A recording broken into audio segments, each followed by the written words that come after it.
Due to the haunting nature of these haunted places, listener discretion is advised. I'm your host, Mark, and this is State Haunts, presented by Mountain State Mysteries.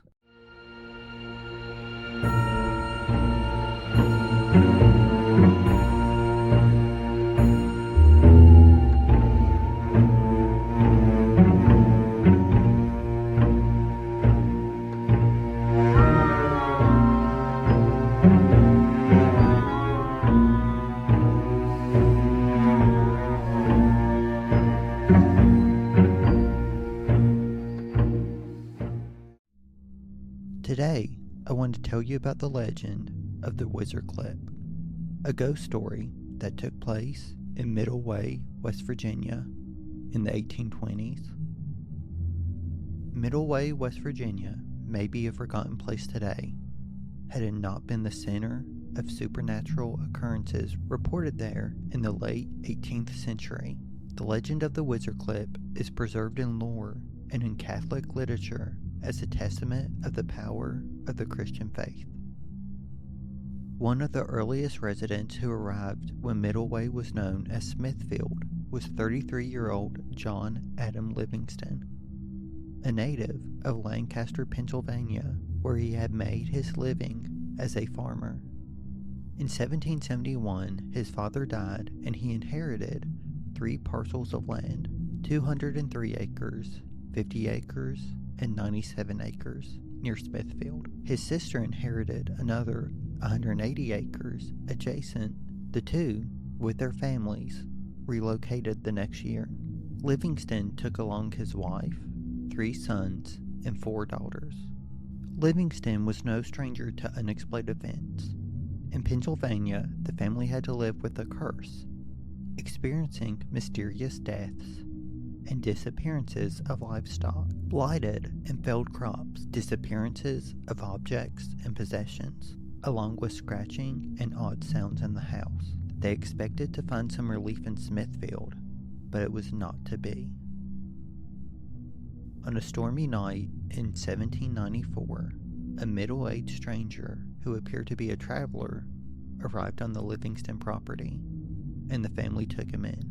He fell deathly ill and called the Livingstons to his bedside, telling his host that he was Catholic and requesting the services of a priest, for he feared he would not make it through the night. Livingston, an anti-Catholic and Lutheran, said he knew of no priest in the area, and even if he did, none would ever step foot into his home. The traveler continued to beg for a priest, but Livingston turned a deaf ear to his begs. The man died, and the Livingstons did not even know the name of the traveler. In one version of the story, the man was a peddler who was taken in as a boarder, fell sick, and after several days, he died. In either case, on the night of the stranger's death, Livingston hired a man named Jacob Foster to sit with the corpse until he could be buried. This is when odd things began to happen. You're listening to State Haunts, presented by Mountain State Mysteries.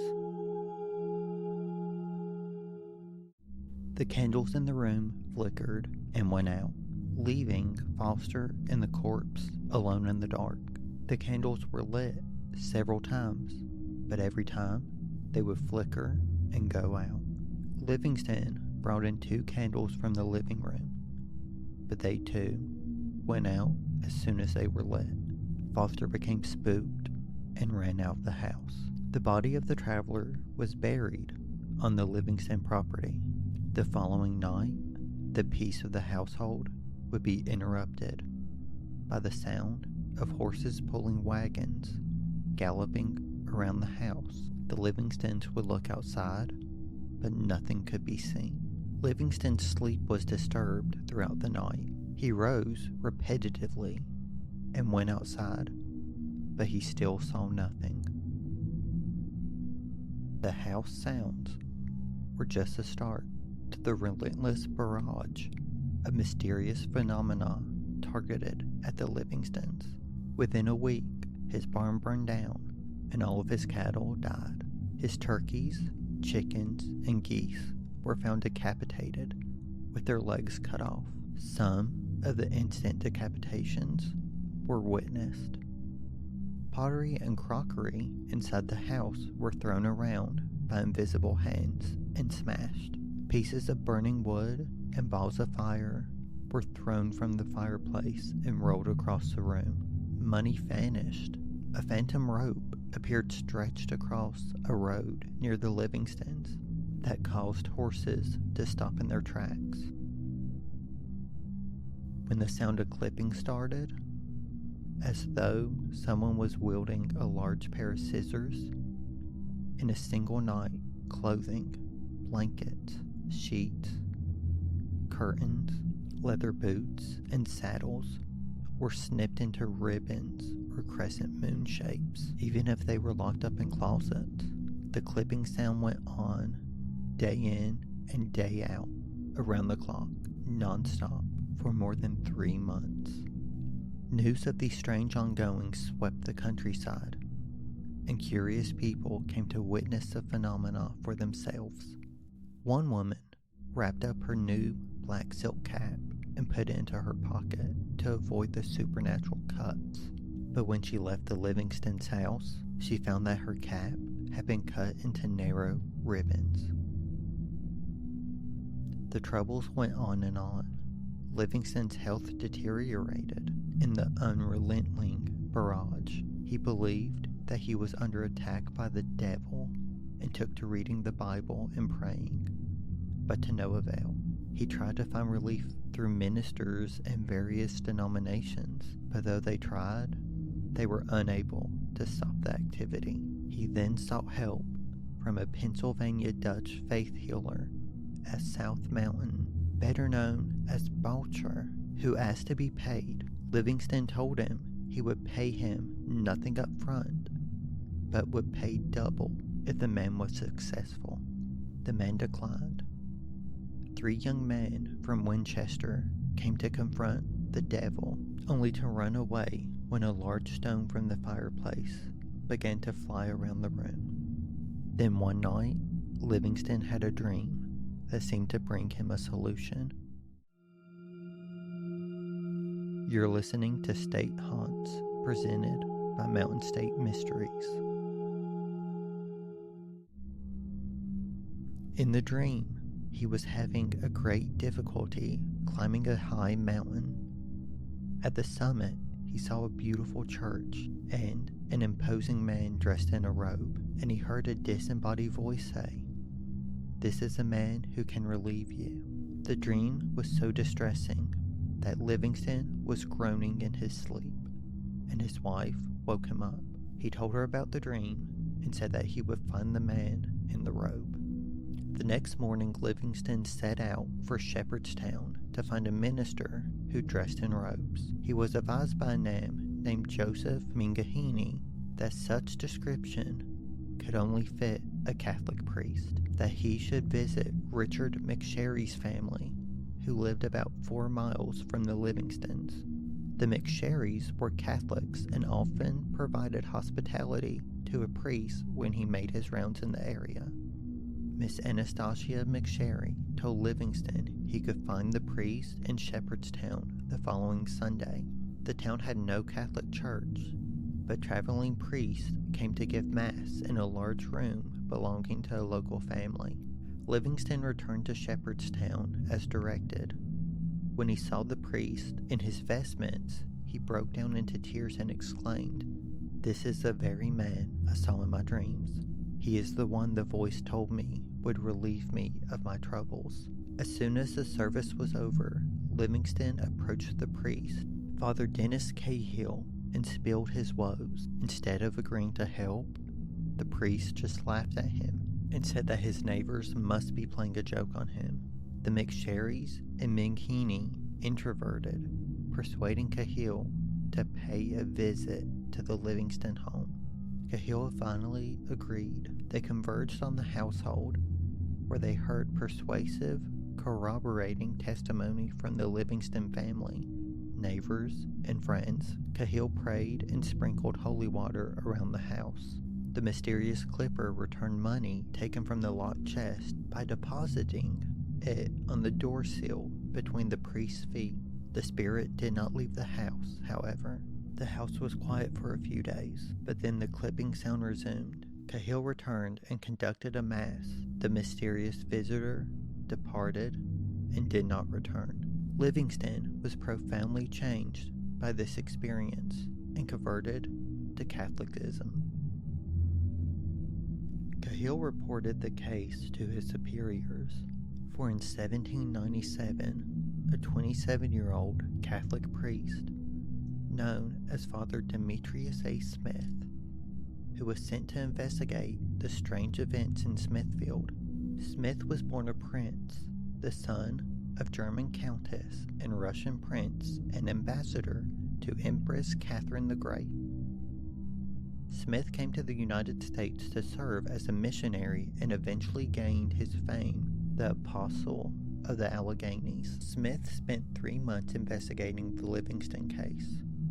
At first, he was inclined to disbelieve the events, but soon after his arrival, the phenomena started up again. Smith assumed the demonic forces were responsible for the investigation and undertook an exorcism with prayers.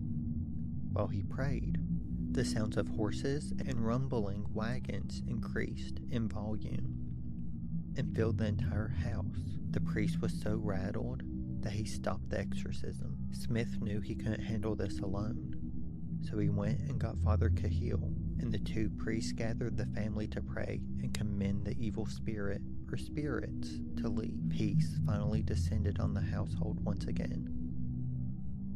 The disturbance never returned. You're listening to State Haunts, presented by Mountain State Mysteries. One day the family gathered in the living room when a bearded, shoeless man dressed in rags was presented. Thinking he was another traveler, the Livingstons offered him clothing and shoes. The man accepted, but said where he came from was neither hot or cold. They asked where he came from, and the stranger replied, "From my father." The family asked where he was going, and he said, "To my father, and I have come to teach you the way of my father." The mysterious stranger stayed with the Livingstons for 3 days and gave them instructions in the Catholic religion. When he left, he walked out through their gate and started across a field, then vanished. The Livingstons believed he was an angel and referred to this event as the visit of the angel. According to Smith, Livingston had been a Catholic for several weeks when he had a profound experience one night. A dazzling light appeared in the corner of one of his rooms and instantly filled the entire house with the blinding light. Then the voice manifested and instructed Livingston in the sacraments of penance and the Holy Eucharist. The voice manifested often. Sometimes it would awaken the Livingstons, saying, "I want prayers," and telling them that they should pray hard for perseverance and for the sinners. The voice made the Livingstons pray for up to 3 hours at a time, which they later said passed like a few minutes. Sometimes the voice sang in Latin. It said they should always obey the visible voice. The voice said it once had been incarnate and promised Mr. Livingston that if he persevered in his spiritual work, he would know who the person was before he had died. The voice was always visible, save for several occasions when an arm manifested in the air and made a sign of the cross. Livingston attempted to seize it, but was unable to do so. He died without ever learning the voice's true identity. He always assumed that in life, it must have been a priest. The voice was particularly concerned with praying for souls in purgatory. Once Livingston doubled over in pain while he was working in the field. He said he heard the shrieks of souls in purgatory. On another occasion, the voice made the family get up 3 times a night to pray for a soul in purgatory. One of his daughters said that souls in purgatory could have avoided their fate while living and so perhaps deserved to be where they were. An audible voice began screaming for help. The voice said prayers were needed. Then the Livingston smelled burning cloth and found an imprint of a hand scorched into a piece of cloth. They gave it to Smith, who often showed. For 17 years, the voice directed the Livingston, and it always provided a remarkable message. It joined in the evening prayers and gave them spiritual instructions. It seemed to know their secrets. For one example, it chastised one of the Livingston's daughters for not making a confession about a sin through shame and told the entire family about it. When son Henry refused to work in the fields without wages, he was stricken with a knee issue that rendered him bedridden for 18 months. The voice then announced that he has sufficiently paid for disrespecting his father, and the knee was suddenly healed. Another occasion, the voice insisted that everyone maintain a 40-day fast with 3 hours of prayer each day. In addition, they were to observe March 4th every year as a holy day to commemorate Livingston's conversion to the Catholic religion. The voice weighed in on many personal matters. It predicted a time of strife and war, eventually the Civil War. It said that righteous family members would not be harmed. None of the Livingston kids were affected by the war. You're listening to State Haunts, presented by Mountain State Mysteries. The better known version of the Wizard Clip legend is that the stranger was disturbed by noises the night he stayed at the Livingston's home. He urged John to bring in a priest, but Livingston, being of the Lutheran religion, refused. Another version of the legend is that the spirit confessed to Smith that he had murdered Livingston's predecessor and revealed where the body was buried. When Livingston made restitution and the body was given a Christian burial, the disturbances stopped, but no record of any murder of any previous landowner exists. So what was the true identity of the Wizard Clipper? Was it the angry spirit of a stranger whose final wishes were not granted? Could the Livingston's curse have followed them from Pennsylvania? The voice of the legend told Livingston that his land would someday become a great place for prayer, fasting, and praise. In 1802, Adam deeded 35 acres near Opequon Creek to the Catholic Church out of gratitude and as a penance. The land has now become known as Priest's Field, based on Adam's assumption that the voice was that of a deceased priest. The land became a cemetery, and in 1923, a chapel was constructed to honor the souls in purgatory, and it became a focal point for Catholics. Today, Priestfield is still owned by the church and is a spiritual education retreat center for men and women. The property has a system of trails for walking and contemplation. Along one of the trails is a large white cross that marks the grave of the unknown stranger. It is mostly associated with the anonymous stranger who died at the Livingston's home. However, there is no documentation to verify the connection. The grave of the unknown stranger is a place for people to pray for the dead, which the voice told the Livingstons to do over and over again in their prayer. Thank you so much for listening to the first State Haunts episode that is kicking off spooky season here at Mountain State Mysteries. Stay tuned for the next episode, dropping next Friday. Don't forget to follow Mountain State Mysteries on Instagram, Facebook, TikTok, and wherever you listen to podcasts.